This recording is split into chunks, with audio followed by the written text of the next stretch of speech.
Hi and welcome to another Mixed Media Tuesday, and today I'm going for a square art journal page and I'm going to play with the new collection by 49 and Market, and this is designed by my friend Nuneka, so I'm super excited for her and it is really a gorgeous collection.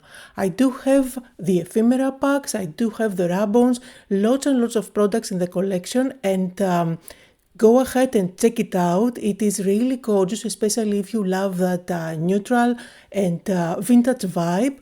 And I do have a coupon code for you, so although it is a new collection, you can get it with an 11% discount. So anyway, I'm starting for my background and I will be combining a couple of pattern papers. This is the 6x8 paper pad and I absolutely love the designs. I also think that they are great for card making and I will be sharing more ideas using this one as well.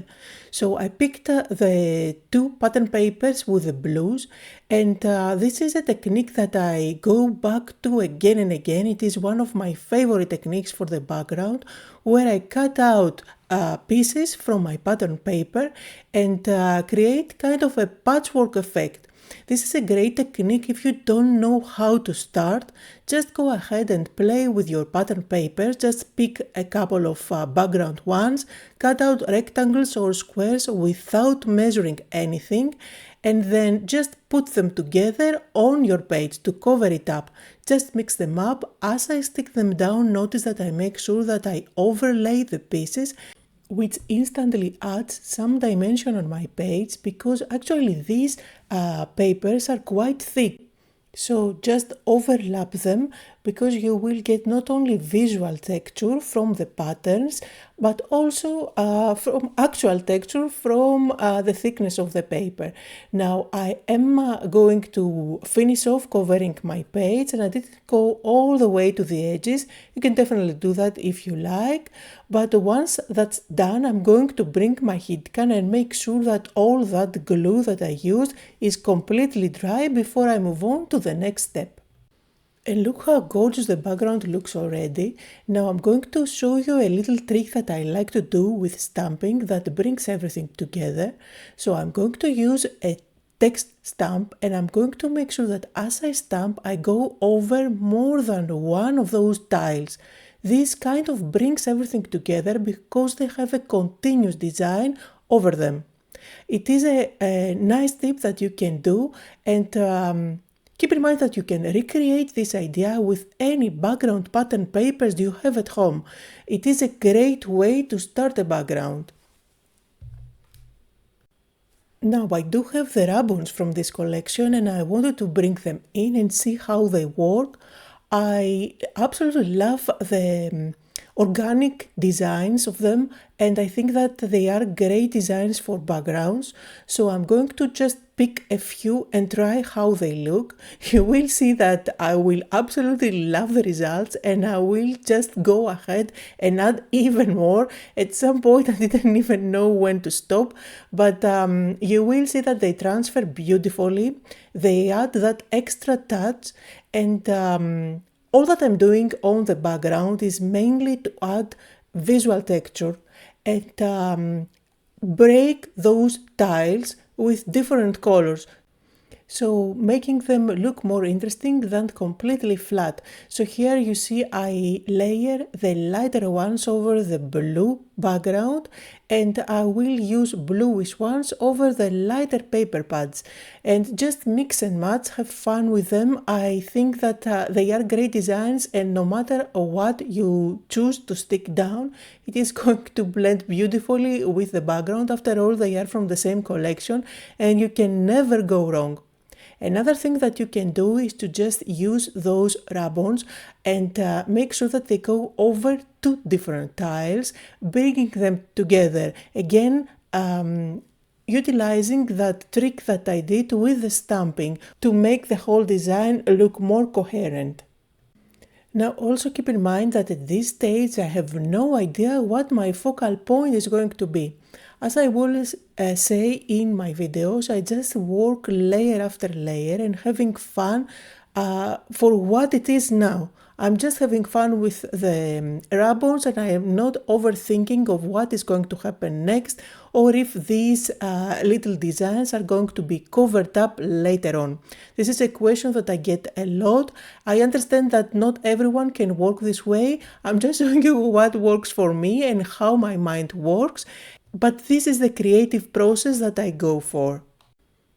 Now this is where I decided to do a little bit of spraying with brown, and I do have my distress spray here. This is actually walnut stain. I am going for a vintage look and feel, that's why I want to spray a little bit. I'm actually afraid. I was already happy with how this looks, but I just couldn't stop myself from doing that. I don't know if that was a wise decision, but in any case, I'm going to work with what I have now, and I don't want to have that white border all around, so I'm just going to dab the excess. And then I brought in my Distress Ink Pad, and that's again walnut stain, and I'm just going to ink up the edges. This is going to completely transform the look and feel of the background and turn it into looking more vintage.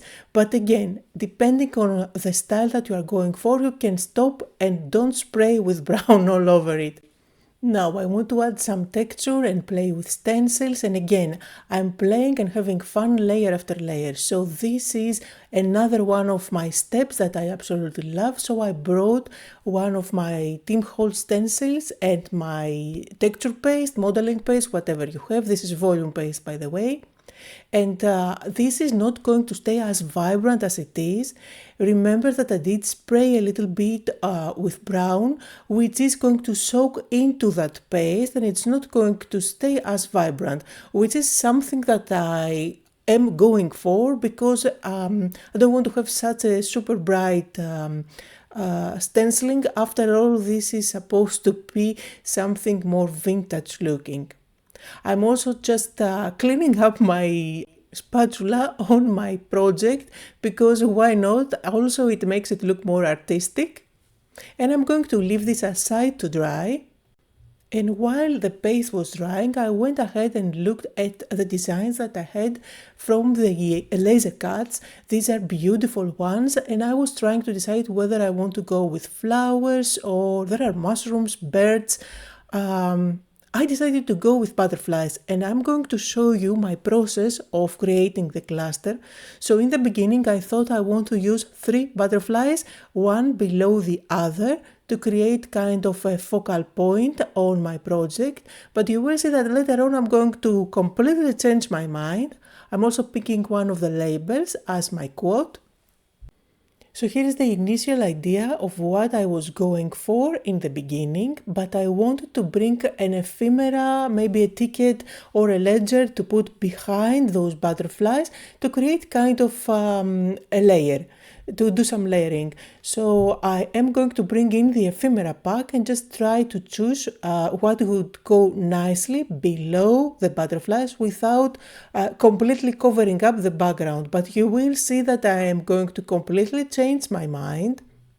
And this is actually part of my favorite steps, where I get to play with the ephemera and decide for the final composition. I get to audition what looks nice, what looks balanced.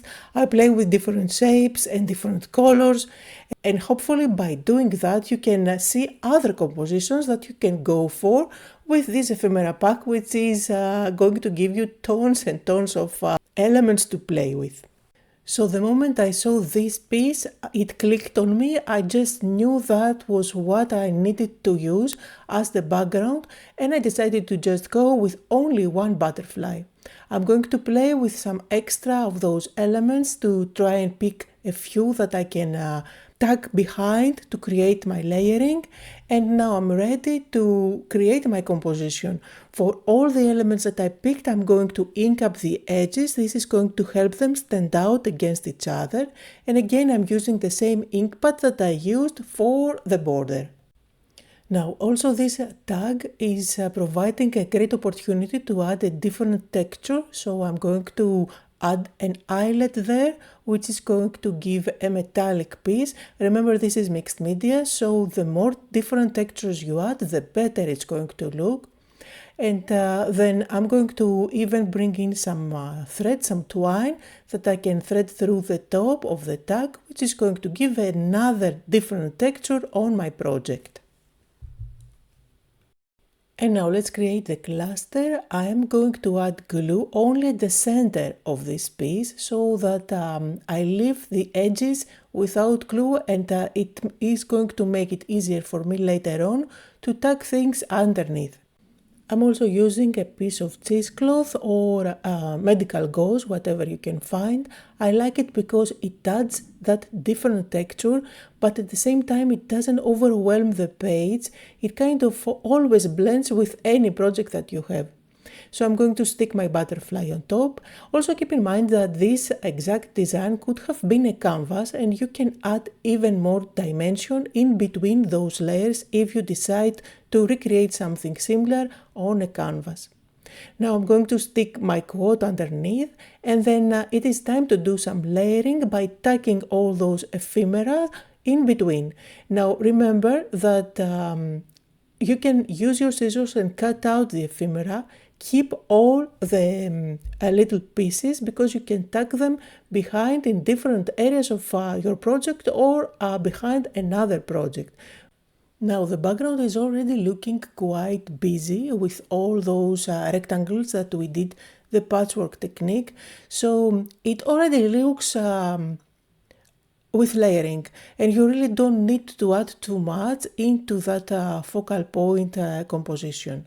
Now I'm also sticking everything down using my Nouveau Deluxe glue just because it is really easy, handy, and it grabs really quickly.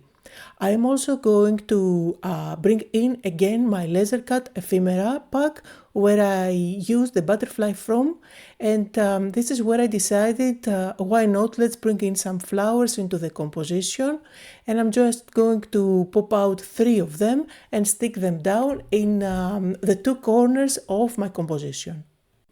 Then I'm going to finish it off by adding some white splattering, very fine splatters. You can use white calligraphy ink or just dilute white acrylic paint with water.